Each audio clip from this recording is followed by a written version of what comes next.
I think a number of us on this committee and in the United States Senate have a reputation of being supporters of general aviation. I sometimes think that people would perceive me as a general aviation supporter because we manufacture so many airplanes in Kansas. Wichita, the air capital of the world, home of many planes being made that are flown across the country and around the globe. And that certainly is a component of my view on these issues about rural airports. But the point that we always try to make is it's not just about manufacturing airplanes. We need airports and pilots who fly those planes. And particularly in rural America, the places that all of us come from, our ability to connect with the rest of the world is often determined by access to air service, commercial and private. And so I can name dozens of communities and businesses in those communities that are only there, can only remain there if they can connect with the rest of the world because the hometown airport is there that brings in their customers and clients and allows them to service their customers and clients around the globe. So if you care about rural America, you'd better care about rural America's airports. And I appreciate the testimony. I had the chance to review. I normally wait till you tell me what you're going to say. I had to read it this time to find out what you're going to say, and I appreciate that. I want to just list a few issues that seem to me to be front and center and make sure that I'm not missing anything when we come to the topics that we care about in preserving GA and regional commercial service at airports across rural America and small towns. EAS is often front and center, and that's critical to our commercial service. Contract tower has been mentioned here numerous times, but it is, again, toward the top of the list of things that matter. Airport infrastructure, our ability to get the funds to maintain our airports matter greatly to us, and the ability for a local community or county to fully fund those airports is limited without the assistance of the federal government and the FAA. More pilots is a critical one to us. The mayor talked about consequences. We've had similar circumstances in which we lose commercial service. The EAS subsidy is insufficient to keep an airline flying if they can't provide quality service in a timely way, and often, at least, their explanation for their inability to do so is pilots, a pilot shortage.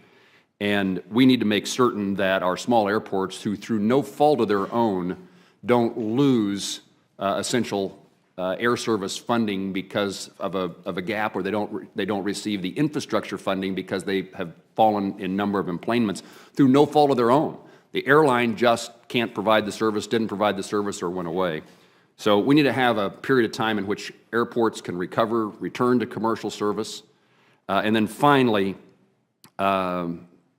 TSA is an issue that has occurred, and when that's happened, loss of service then to convince TSA to come back with screening to a small airport has been a topic of concern in a number of instances. So that's kind of my outline of those issues that matter that should matter to me as somebody who wants to make sure that rural America stays alive and well. What am I missing?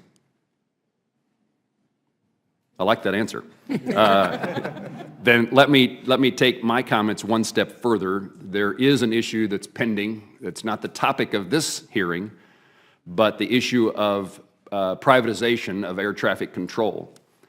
And I would be interested if anyone would be interested in sharing their view of what concerns or lack of concerns they have about this program with air service and airports in rural America. This one I do expect an answer. I will weigh in on a view from over 300,000 pilots and members of AOPA.